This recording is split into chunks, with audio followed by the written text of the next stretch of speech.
since this summit is based on technology.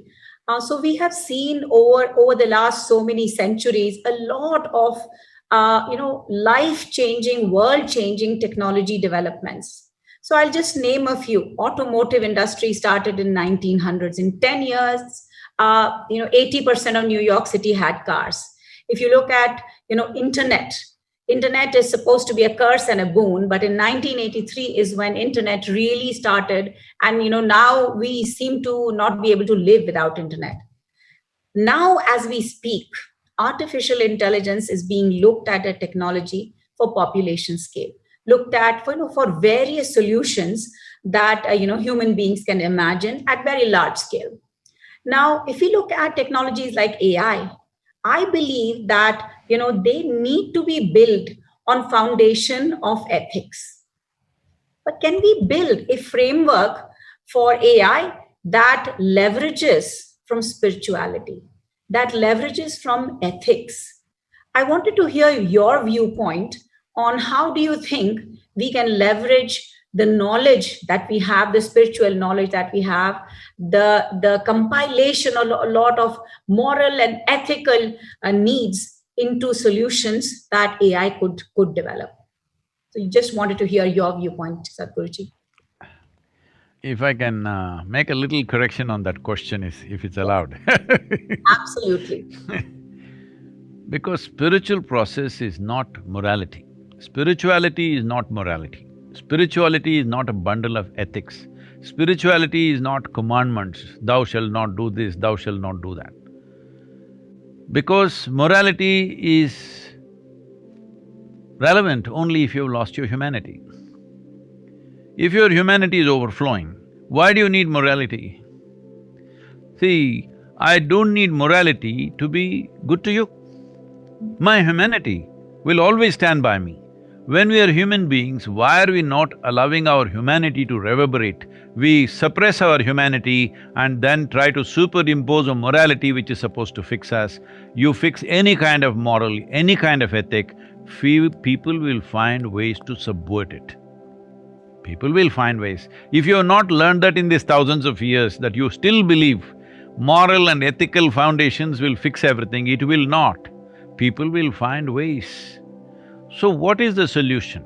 Definitely technologies are advancing like we had not seen in the past, but at the same time, as I already mentioned to you in a conversation, the highest technology on the planet is this one, human mechanism. What evolution means is, from an amoeba, from a single-celled creature, which itself was a great happening, from elements that were there, single-celled creature, from there it has come to this place of this level of complexity, sophistication and competence.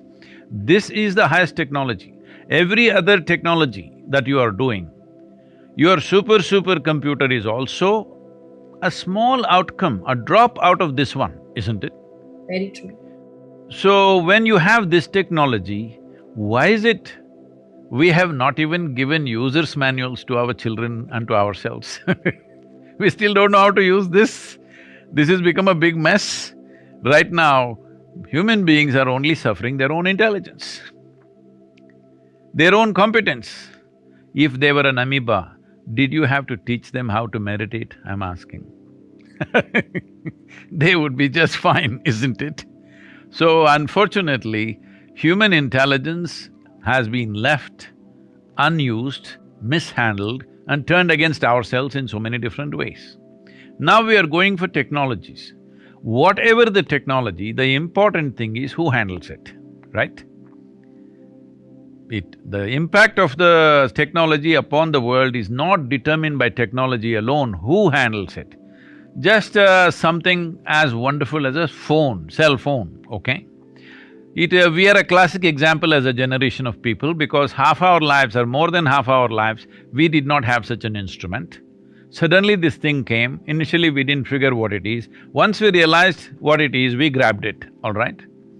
There's another generation which has been born into a cell phone, or maybe they came out of a cell phone, I don't know, because it looks like that, because they keep looking right there all the time. But we know how significant a difference it's made in our lives, this simple instrument. Otherwise, I used to make these calls. There was a time I'm driving across India when I'm building Isha Foundation, I'm talking about 35, 40 years ago. Now I have a call day. When I'm driving on the highway, I'll always be looking for one of those blue colored half grill and half metal thing, which would be hot as hell. To make a call, I will look for something where there are not people and other things, then I stop. Once in 15 days, 20 days is my call day. Those days I don't have a telephone book or anything. 700, 800 numbers and names, I remember the PIN codes and the works, international, national, everything. So I go there first thing is I'll give 5,000 rupees to that guy. He's surprised because normally calls are 20, 30 rupees. Here I give him 5,000, he says, just keep it. Then I go into call, my calls go on 4 to 6 hours. Then other people come, they want to make their short calls. They're all screaming from outside, but that guy manages them because I've already paid advance to him. He's a big customer I am suddenly So once in 15, 20 days, I make all these calls. By the time I'm finished, my forefinger is almost falling off. Dialing that. Today, if I'm driving or even on a motorcycle, if I just say the name, my phone calls. And I'm just talking inside my helmet, I'm talking and riding all over the place. Oh, I know what the benefit is, but people are dying out of cell phones. Taking selfies, they're dying. Talking on the phone, they're walking under the bus. All kinds of things they're doing. So I'm saying technology by itself is agnostic.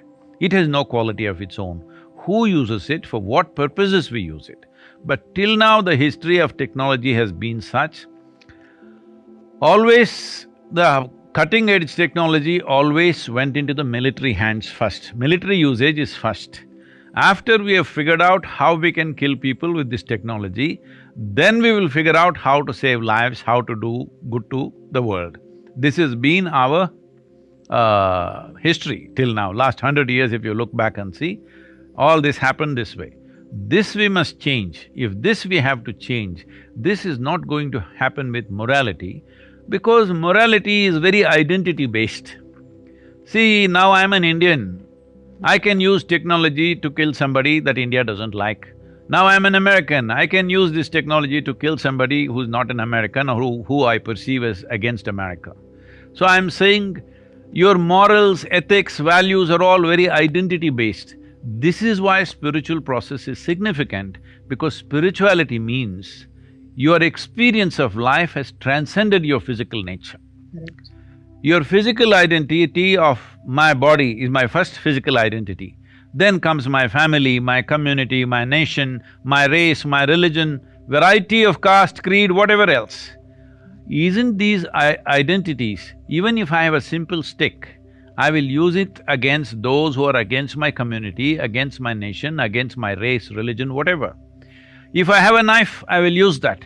If I have a computer, I will use that. If I have a bomb, I will use that. If I have the greatest piece of technology, artificial intelligence, whatever, I will use that, because this is identity-based. Our intelligence, everything functions around our identity. So what needs to happen in the world is, this limited identity must go. We had this well established in our country, which we killed it with British education.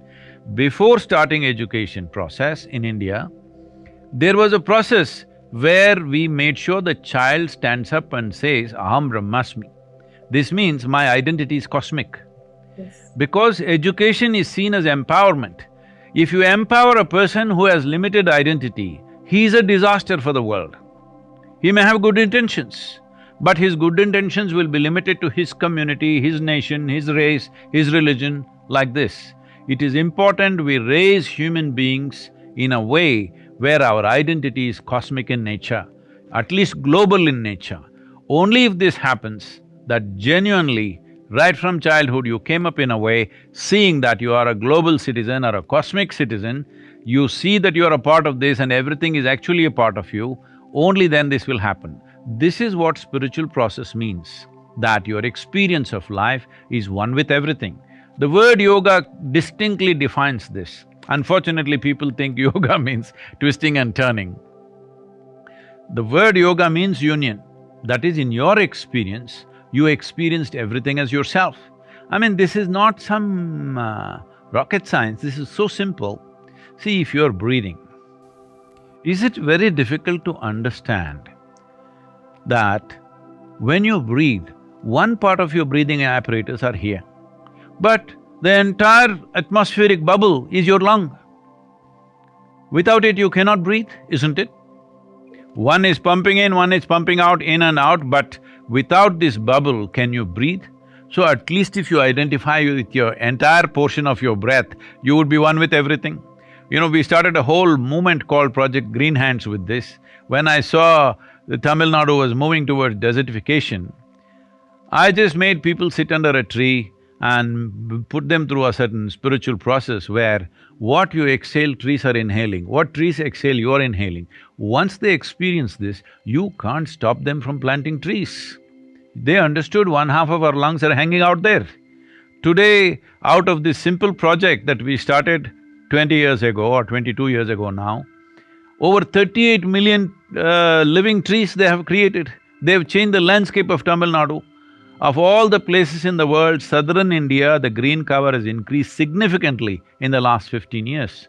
11% increase according to Google Maps, 7.2% according to the government gazette, that green cover has increased simply because people experienced. So this is what spiritual process means. I need to experience you in some way as a part of myself. Then no morality needed, no ethic needed.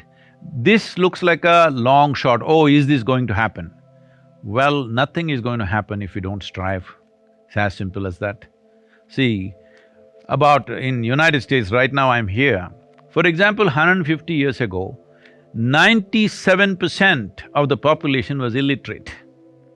Today, everybody can read and write. Why? Because they created the infrastructure of schoolroom, created the infrastructure of teachers, isn't it? If we don't do that, there will be no happening. There are many countries which are still illiterate. Why? Because there's no infrastructure. Similarly, to turn inward, to experience the deeper dimensions of our lives, there is no infrastructure. This is what we are trying to build. We have the largest meditation hall in Western Hemisphere here in United States. In India also we have facilities, but that's not enough for the population.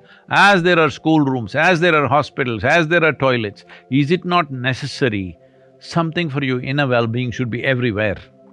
But today, this has become possible much more because of technology. Today we are reaching out, I'm saying we as one organization, we're reaching out to more than 1 billion people in a year. This was never possible before. Many great beings have come on this planet, but when they spoke, 10 people could not hear them. When they spoke, hardly 10, 25 people will listen to them, and we do not know in how many ways they'll misinterpret them. Today, because of technology, see, I am sitting on this part of the world, you are sitting there, we are talking, we can address every human being on the planet. At this time, when we have such technologies, if we don't strive to transform human beings, that means we don't care. I completely agree with you. What beautiful explanation.